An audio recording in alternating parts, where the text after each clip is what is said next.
اعوذ باللہ من الشیطان الرجیم بسم اللہ الرحمن الرحیم من کفر باللہ من بعد ایمانہ الا من اکرہ وقلبہ مطمئن بالایمان ولکن من شرع بالکفر صدرا فعلیہم غضب من اللہ ولہم عذاب عظیم۔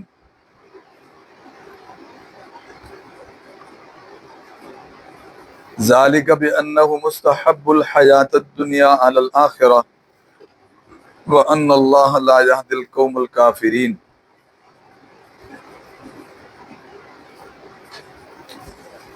من کفر باللہ، جس نے انکار کر دیا اللہ کا، یا جس نے کفر کیا اللہ کے ساتھ، جس نے انکار کر دیا اللہ کا، من بعد ایمانہ، بعد اس کے ایمان کے، یعنی بعد اپنے ایمان کے، یا بعد اس کے ایمان کے، یعنی اللہ پر ایمان کے بعد اس کا کیا کر دیا، جس نے انکار کر دیا اللہ کا بعد اس کے ایمان کے، الا من اکرہ وقلبہ مطمئن بالایمان، یہ بات درمیان میں استثناء کے طور پر آ گئی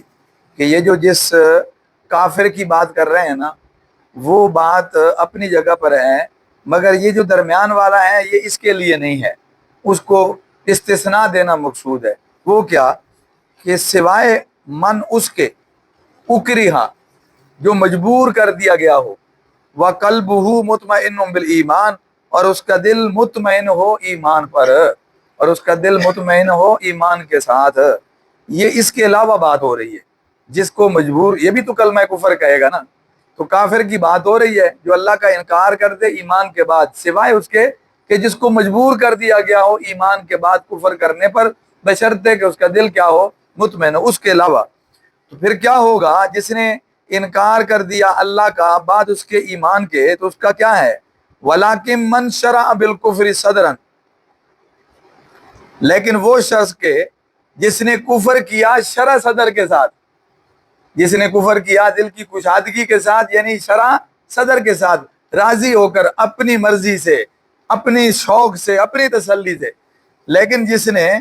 جس نے کفر کیا شرع صدر کے ساتھ، فَعَلَيْهِمْ غَضَبٌ مِّنَ اللَّهِ، پر ان پر غضب ہے اللہ کا۔ وہ جو پہلے بات ہو رہی تھی نا، وہی بات کہ جس نے کفر کیا اللہ کا ایمان کے بعد،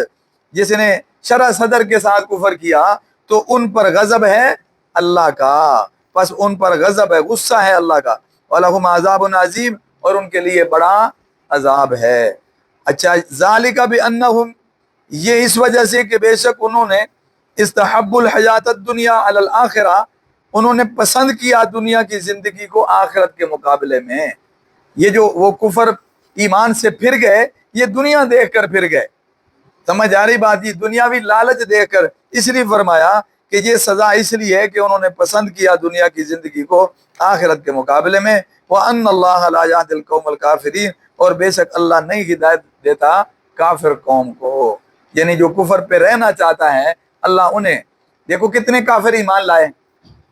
یہ لفظ کیا ہے، اللہ نہیں ہدایت دیتا کافر قوم کو، تو کافر قوموں کو اللہ نے ہدایت دی نہیں، کتنے کافر ایمان لائے؟ پھر اس کا کیا مطلب ہوگا، یعنی اللہ نہیں ہدایت دیتا کافر قوم کو جو کفر پہ رہنا چاہتا ہے، جو طالب ہے اللہ اس کو کوئی نہ کوئی اس کے اندر چنگاری ہوتی ہے تو اس پر اس کافر کو ہدایت مل جاتی ہے، جو کفر پہ رہنا چاہتا ہے ایسی کافر قوم کو اللہ ہدایت نہیں دیتا۔ توجہ فرما لیں جی، یہاں ایک بڑی اہم بات ہے کہ جو آدمی ایمان کے بعد پھر ایمان سے پھر جائے، جس کو مرتد کہتے ہیں، یہ بہت بڑا جرم ہے، بہت بڑا جرم ہے۔ ایک تو اس اعتبار سے کہ وہ اب ایمان کے بعد جب پھر کفر اختیار کر رہا ہے تو یقیناً اب اس کے پاس عذر تو کوئی نہیں، کوئی ثابت کرے نا کہ دین میں کوئی کمی ہے، اب جس طرف جا رہا ہے وہ جگہ اس سے کیا ہے، بہتر ہے۔ جب اس سے پہلے وہ کافر تھا تو تب موازنہ کوئی نہیں تھا، تب اس پہ ایسی بات کوئی نہیں کی جا سکتی، ہو سکتا ہے ابھی تک اس تک دین نہ پہنچا ہو، ابھی اس کو سمجھ نہ آئی ہو، کئی اور سوالات ہو سکتے ہیں، تو اب اس کے پاس عذر کوئی نہیں ہے۔ وہ دین قبول کرنے کے بعد جب دوبارہ کفر میں جا رہا ہے تو کیا دیکھ رہا ہے کفر میں، کس اعتبار سے وہ کفر کو بہتر سمجھ رہا ہے اور اسے کیا ہے، چھوڑ رہا ہے، تو اس لیے اب اس کے پاس عذر کوئی نہیں ہے، لہذا یہ بہت بڑا جرم ہے کہ ایمان کے بعد پھر وہ کفر اختیار کرے، اس لیے اس پر اللہ کا غضب بھی ہے اور اس کے لیے عذاب بھی بڑا ہے۔ دوسری وجہ اس مرتد کی زیادہ اس کے جرم کے سنگین ہونے کی یہ ہے کہ اب یہ اس حرکت کی وجہ سے یا اس حرکت کے کرنے پر وہ اسلام کو بھی بدنام کر رہا ہے کہ جب کوئی آ کے چلا جاتا ہے تو ظاہر ہے جنہیں چھوڑ کر آتا ہے ان کے لیے بھی لوگ کمزوری شمار کرتے ہیں کہ جی کوئی وجہ ہوگی چھوڑ گیا ہے، کوئی وجہ ہوگی آ کے چلا گیا ہے، تو ایک عمومی جو میسج جاتا ہے وہ اچھا نہیں ہے۔ لہذا یہ اپنی ہلاکت کا سامان تو کر رہا ہے، لیکن یہ اس کے ساتھ ساتھ دین اسلام کی بدنامی کا سبب بھی بن رہا ہے۔ اس بنیاد پر فرمایا کہ یہ جو آدمی ہے نا کہ ایمان کے بعد پھر کفر اختیار کرتا ہے تو اور وہ بھی اپنے شوق اور اپنی مرضی سے، کسی دباؤ سے نہیں، تو یقیناً یہ آدمی بہت بڑا مجرم ہے کہ یہ اللہ کے غضب کا مستحق ہے۔ اس میں ایک شکل بیچ میں سے نکال دی کہ اگر کوئی آدمی ایمان والا ہے اور اس کو کلمہ کفر کہنے پہ مجبور کر دیا جاتا ہے بشرطے کہ اس کا دل مطمئن ہے، دل میں وہ اسی طرح مطمئن ہے کہ میرا ایمان ہے، لیکن کوئی گن پوائنٹ پہ اس سے کلمہ کفر کہلوا لیتا ہے، تو ظاہر میں یہ بندہ جس کا ذکر آیا ہے کہ وہ ایمان کے بعد کفر کر رہا ہے وہ، اور ظاہر میں یہ بندہ جسے گن پوائنٹ پہ کفر کا کلمہ کہلوایا جا رہا ہے، دونوں برابر ہیں۔ لیکن فرمایا نہیں، اس کا دل ایمان سے مطمئن ہے تو یہ اس جیسا یہ مجرم ہے ہی نہیں، یہ اس جیسا بھی نہیں ہے، بلکہ اس کو استثناء حاصل ہے کہ اس کا کوئی قصور نہیں ہے، کیونکہ اس کا دل مطمئن ہے، اطمینان قلب والا ہے، تو لہذا ایمان کی جگہ تو دل ہے، ایمان کا ٹھکانہ دل ہے، اس کا دل مطمئن ہے، تو وہ مجبوری سے اگر ایسا کرتا ہے جان بچانے کے لیے تو یہ کوئی کفر بھی نہیں ہے اور کوئی غلط بھی نہیں ہے۔ توجہ کریں، مجبور کرنا کسے کہتے ہیں؟ مجبور کرنا کا مطلب یہ ہے کہ کوئی آدمی گرفتار ہو جائے یا کسی کے ہتھے چڑھ جائے، کسی کے قبضے میں آ جائے اور وہ اس کو مارنے کی دھمکی دیتا ہے، اور وہ جو دھمکی دے رہا ہے وہ اس کو پورا کرنے پر قدرت رکھتا ہے، خالی زبانی دھمکی نہیں،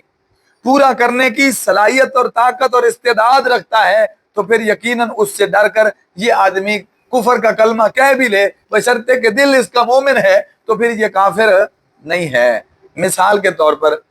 آج کے ہاں آپ کے ہاں چلتا ہے فلاں کچے کے ڈاکو لوگوں کو پکڑ لیتے ہیں، وہ اپنے علاقوں میں لے جاتے ہیں، وہاں سے چھوٹنا تو بڑا مشکل ہے، نہ کوئی فوج نہ کوئی سپاہ، کسی کا وہاں تک پہنچنا پتہ نہیں کب کوئی پہنچے گا، تو یا اسی طرح کوئی کسی کو جزیرے میں لے جاتا ہے، جنگل میں لے جاتا ہے، اب وہ اس کے حوالے ہے تو اس کو یقیناً جان کا خطرہ ہے، تو ایسے موقع پر نہ وہ شور ڈال کے جان بچا سکتا ہے، نہ کسی کو آواز دے کے جان بچا سکتا ہے۔ ایسے میں اگر اسے کوئی گن پوائنٹ پہ کہتا ہے کہ تو کفر کر، فلاں کلمہ پڑھ، فلاں بات کر، دین کی فلاں بات کا انکار کر، پھر تجھے چھوڑیں گے، تو وہ اگر جان بچانے کے لیے ایسی بات کرتا ہے اور اندر سے وہ مومن ہی ہے، ذرہ برابر اس کو شک شبہ نہیں ہے، تو پھر اس کے ایمان پر کوئی زد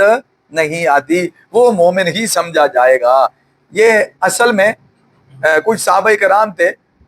جن کو مشرکین نے، کفار نے پکڑا اور ان کو